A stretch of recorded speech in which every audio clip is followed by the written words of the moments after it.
Hello बच्चों, Justin study care में आपका स्वागत है। आप देख रहे हैं जस्टिन स्टडी केयर पर कक्षा 10 के हिंदी पाठ्य पुस्तक से पाठ 3 भारत से हम क्या सीखें। इसमें वही प्रश्न लिया गया है जो परीक्षा के दृष्टिकोण से महत्वपूर्ण है। आप इसे ध्यान से देखें और सुने, साथ ही इसे अपने कॉपी में नोट भी कर लें। जैसा कि आप देख पा रहे हैं, पाठ 3 भारत से हम क्या सीखें। सबसे पहले इस पाठ से संबंधित कुछ मुख्य बिंदु को देखेंगे। मुख्य बिंदु में क्या है, ध्यान देने योग्य देखिएगा। सबसे पहले देखना है कि लेखक भारत से हम क्या सीखे का लेखक कौन है। भारत से हम क्या सीखे का लेखक फ्रेडरिक मैक्समूलर है। अब बात आता है इनका जन्म कब हुआ था। तो इनका जन्म जो हुआ था 6 दिसंबर 1823 ईस्वी को हुआ था। इनका मृत्यु दिनांक 28 अक्टूबर 1900। चलते आगे थोड़ा। जन्म स्थान, मैक्समूलर जी का जो जन्म हुआ था वो हुआ था जर्मनी के डेसाउ नामक शहर में। चलिए, इतना क्लियर है, आगे बढ़ते हैं। अब इनका मृत्यु कहाँ हुआ था, अर्थात मृत्यु स्थान क्या है। तो मैक्समूलर जी का जो मृत्यु हुआ था, मैक्समूलर जी का जब निधन हुआ था तो उनका निधन अर्थात उनका मृत्यु ऑक्सफोर्ड जो लंदन में पड़ता है वहाँ हुआ था। इनके माता का नाम एडेलहीड वान बसेडो मूलर था। हाँ, तो चलिए अब चलते हैं पाठ से संबंधित कुछ प्रश्न उत्तर की ओर। जैसा कि आप देख रहे हैं, पहला प्रश्न इस बॉक्स में दिख रहा होगा आपको। पहला प्रश्न गौर से पढ़िएगा और नोट कीजिएगा। प्रश्न क्या कह रहा है, समस्त भूमंडल में सर्वविध संपदा और प्राकृतिक सौंदर्य से परिपूर्ण देश भारत है, लेखक ने ऐसा क्यों कहा है। प्रश्न 1 का उत्तर इस बॉक्स में आपको दिख रहा होगा।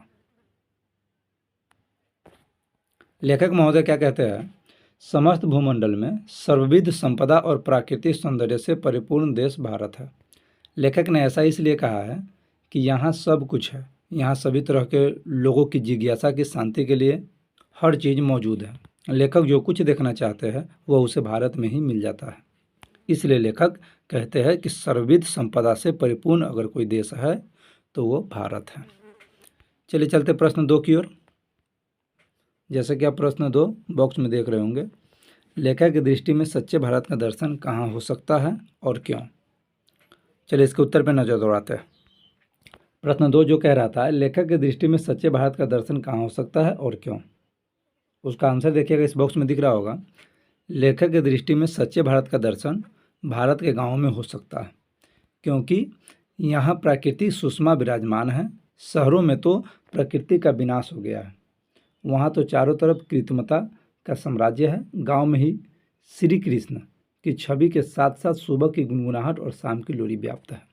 इसलिए सच्चे अर्थों में यदि सच्चे भारत का दर्शन कहीं हो सकता है तो वह भारत के गांव में हो सकता है। लेखक ने ऐसा इसलिए कहा है।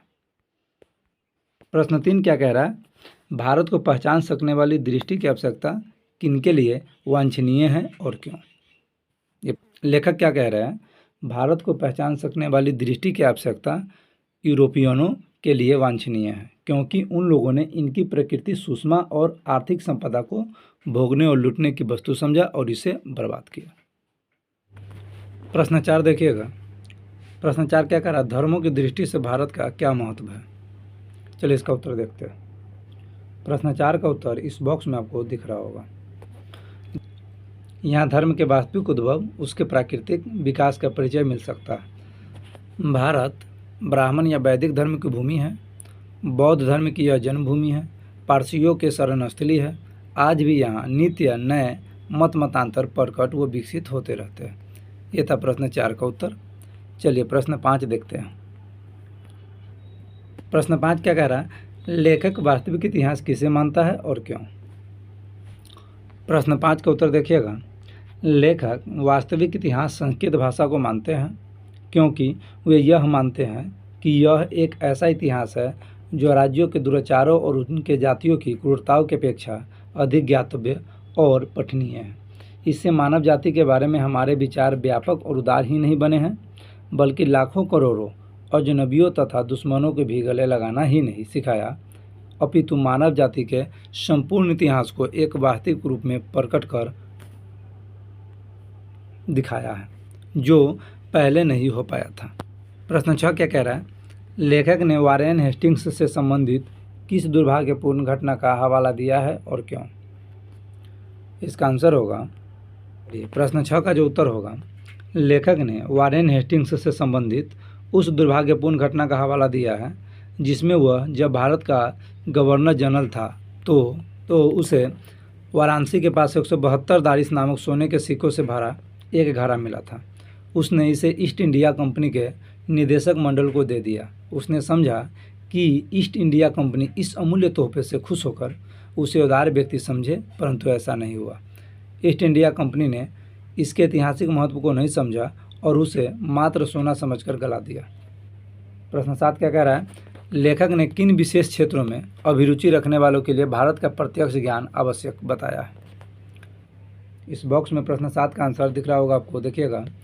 लेखक ने ज्ञान विज्ञान के क्षेत्र में, भू विज्ञान के क्षेत्र में, वनस्पति विज्ञान के क्षेत्र में, जीव विज्ञान के क्षेत्र में, मानव विज्ञान के क्षेत्र में, पुरातत्व के क्षेत्र में, भाषा विज्ञान के क्षेत्र में, साहित्य के क्षेत्र में, इतिहास इत्यादि के क्षेत्र में अभिरुचि रखने वालों के लिए भारत का ज्ञान आवश्यक बताया है। प्रश्न 8 देखिएगा। भारत किस तरह अतीत और सुदूर भविष्य को जोड़ता है, स्पष्ट करें। इसका आंसर होगा, प्रश्न 8 का आंसर देखिएगा, भारत अतीत और सुदूर भविष्य को जोड़ता है। यहाँ ऐसी भी चीज़ें मिलती हैं जो किसी पुरातन विश्व में ही सुलभ हो सकते हैं। यहाँ वर्तमान और भविष्य की समस्या, चाहे लोकप्रिय समस्या से संबंध हो या उच्च शिक्षा, चाहे संसद में प्रतिनिधित्व की बात हो अथवा कानून बनाने की बात हो, चाहे प्रवास संबंधी कानून हो अथवा कुछ सीखने या सिखाने जैसी बात हो, यहाँ सब उपलब्ध है। प्रश्न 9 क्या कह रहा है? लेखक ने नया सिकंदर किसे कहा है? ऐसा कहना क्या उचित है? लेखक का अभिप्राय स्पष्ट कीजिए। प्रश्न 9 का आंसर होगा, लेखक ने नया सिकंदर उसे कहा है जो आज भी भारत विजय का स्वप्न देखते हैं। लेखक का ऐसा कहना सर्वथा उचित है। लेखक का ऐसा कहने का अभिप्राय है कि यद्यपि भारत को लुटेरों ने बहुत लूटा, यहाँ की संपदा को ढोया तथा गौरवों का विनाश किया, फिर भी यह अपने आप में इतना समृद्ध है कि आज भी यह सामर्थ्यवान है। आज भी यहाँ बहुत कुछ है सीखने और प्राप्त करने को। प्रश्न 10 क्या कह रहा है? निर्वंश विद्या किसे कहते हैं? प्रश्न 10 का आंसर देखिएगा। प्रश्न 10 का आंसर होगा, मानव मनोविज्ञान को निर्वंश विद्या कहते हैं। प्रश्न 11 क्या कह रहा है? लेखक भारत में अपने आप को कैसा पाते हैं? इसका आंसर होगा, लेखक भारत में अपने आप को अत्यंत प्राचीन और सुदूर भविष्य के बीच खड़ा पाते हैं।